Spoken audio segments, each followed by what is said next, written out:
Today is such an honorable day, and that this is a momentous occasion where we are witnessing and being part of the journey of facilitating trade in Uganda. Ladies and gentlemen, I want again to thank God for the life of His Excellency, the President of the Republic of Uganda, and I want to welcome him most sincerely to the free zones. Can we give him a hand of applause? Welcome, Your Excellency, to the Uganda Free Zones Export Facility. Thank you so much for joining us this evening. Our first item on the agenda is that His Excellency, the President of the Republic of Uganda, is going to cut a ribbon to open one of the warehouses. This is an initiative that is undertaken under Ministry of Trade in collaboration with the Presidential Advisory Committee on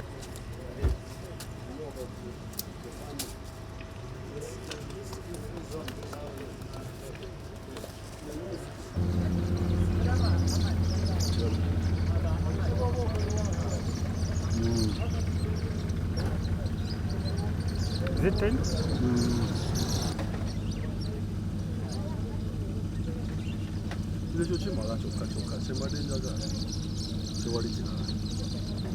Our chief guest, His Excellency, the President of the Republic of Uganda, DJ, and also the shared facilities will service and also create economies of scale. 18. Even with negotiations on the matter of the rules of origin, tax rates, non-tariff barriers, it shouldn't take this long, 7 years, to activate this work.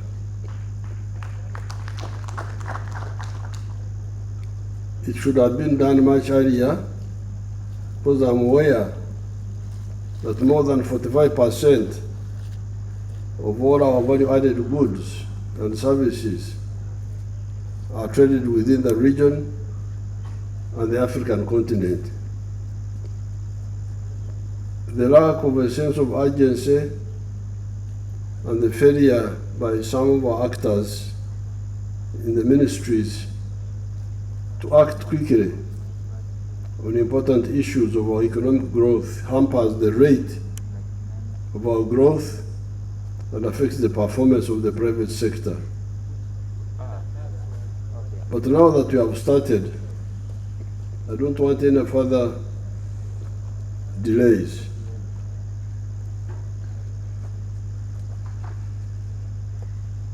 We are going to analyze this issue of delays.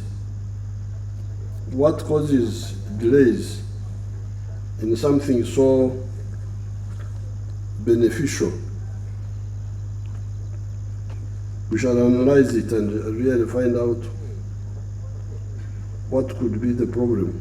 His Excellency Tinubu, President of Nigeria, whom I wrote to a week ago, and I wrote him on the matter of this market, along with his government, for allowing us to work together on opening in Nigeria airspace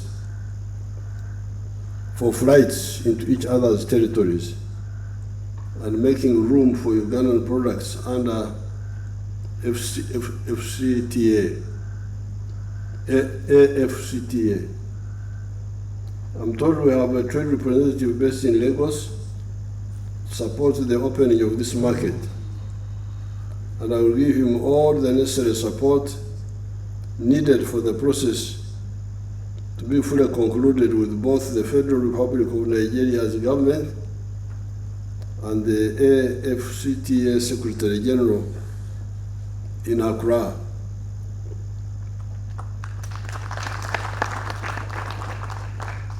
As I have told you in the past, the NRM strongly believes in the principle of Pan-Africanism. not as an altruistic matter, but as a utility principle. When we trade with each other in Africa, we build wealth together and create a strategic center for the future of Africa's socio-economic transformation and security.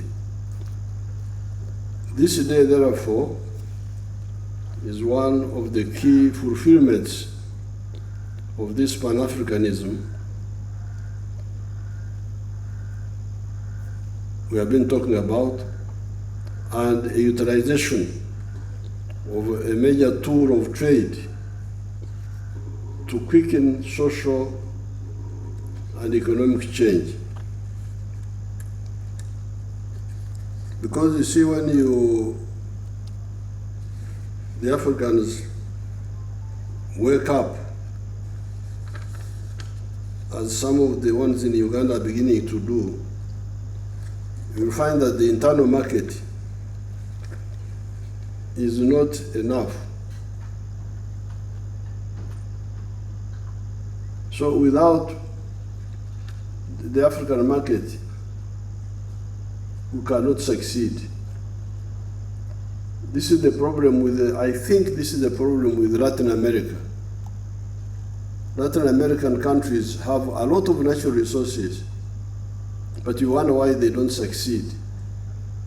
While the United States neighboring, which has got less natural resources than South America, is very prosperous, and that's why they are working on foot to go from South America to United States. I think the difference is in trading together.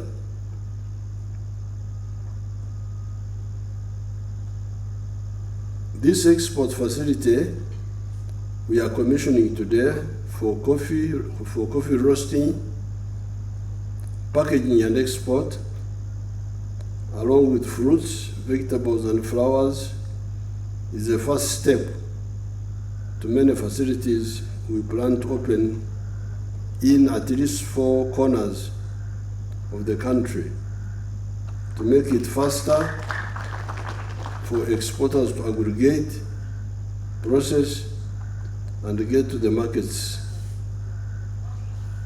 more easily. I remember I received a delegation of fresh fruits and vegetable people led by Mr. Huda and our young man who is trade envoy in the Balkans for Uganda, the one called Bratislav, in October of 2023. I directed that on account of the work for Uganda in the export sector, they be given this facility for 5 years, along with some 5 acres of land near the airport. This is to make their investment and exports work logistics cheaper. I want to know why this has taken so long to do this facility, given the urgency they expressed at the time. Because when people buy what we produce, they are assisting us. You saw how Africa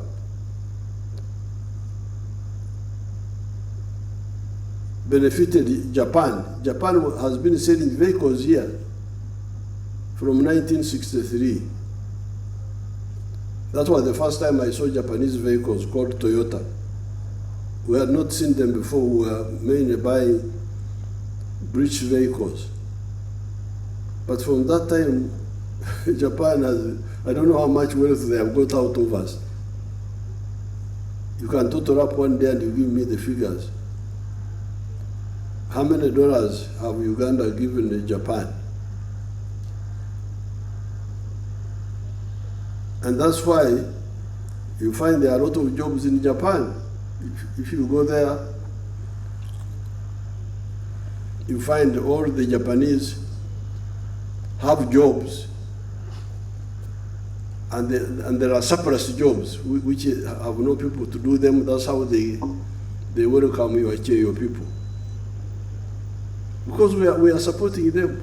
We are buying their products. If somebody helps you to sell your products, he is such a good friend. I even supported them with some grants to start work here by the beginning of this year. The Serbia trade envoy told me he even had equipment for roasting in storage, and wanted to assemble the machines here to make coffee drinking in the country and region easier and create jobs for our youth. Why are some of our people delaying this important work? I'm tasking the Exports Advisory Committee and Museven, the Minister of Trade, to quickly establish why there are delays and report to me after the coming holidays. When people come to Uganda to seek opportunity, they are doing this for us and for our children's jobs. And as you can see, they will even activate some of the markets we have sat on, we have not been able to take advantage for so long.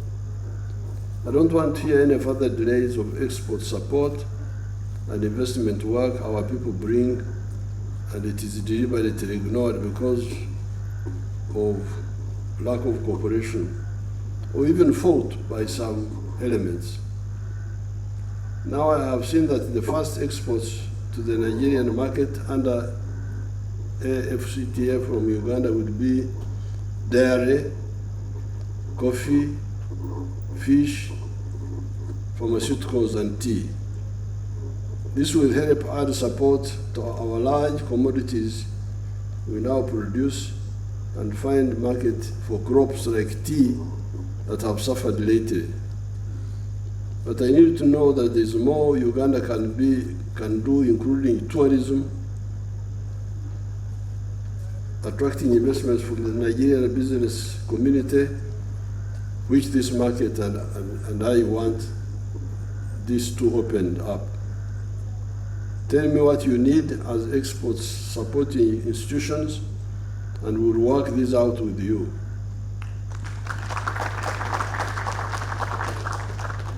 This facility, which I'm told will be run by Mr. Huda and his hot fresh fruits and vegetable aggregators, and Mr. Bratslav and his Serbian team on coffee roasting, for working with our officials to reopen an old trade agreement this last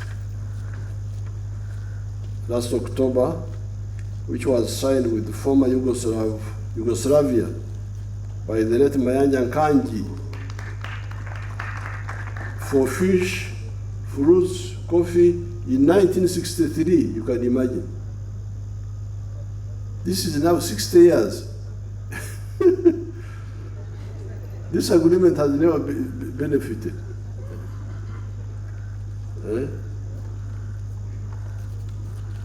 And bringing it to new life for tourism, coffee, and other products under the Republic of Serbia. And I want to know the progress on the bilateral air cooperation with the Ministry of Works and the Civil Aviation Authority, and when this is activated.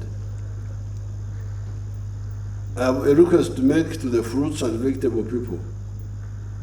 We have executed big irrigation projects in places like Doho, in Butareja, on Mpologoma River, Mobuku, in Kasese, and Ngenge, and Atari schemes in Kwen.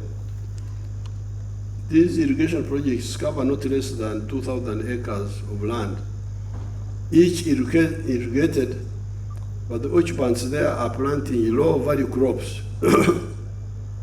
This is unacceptable for projects where we have spent more than 50 billion shillings in such one of these locations. I need high-value crops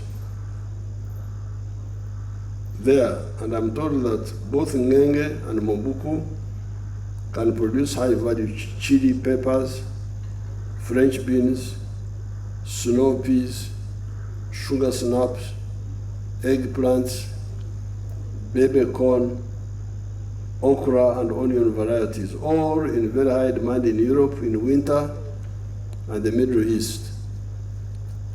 Eggplants alone can fetch between $7 to $9 a kilo in Southern Europe and the Middle East. These products are also consumed in Central and West African markets, especially the large cities of Kinshasa and Lagos. I'm therefore tasking you to organize with my exports advisory team and my political assistants who know those locations well, as well as agriculture and water people, to meet the households in these locations in the government projects of Mobuku and so on, train them and offer seeds and buy in bulk from them. Standards to market research and penetration to value addition to our coffee, dairy, etc. Uganda will give you a high return if you focus on sourcing good raw material that we have in plenty. It is the same with minerals, tourism, hospitality, and manufacturing of consumer goods.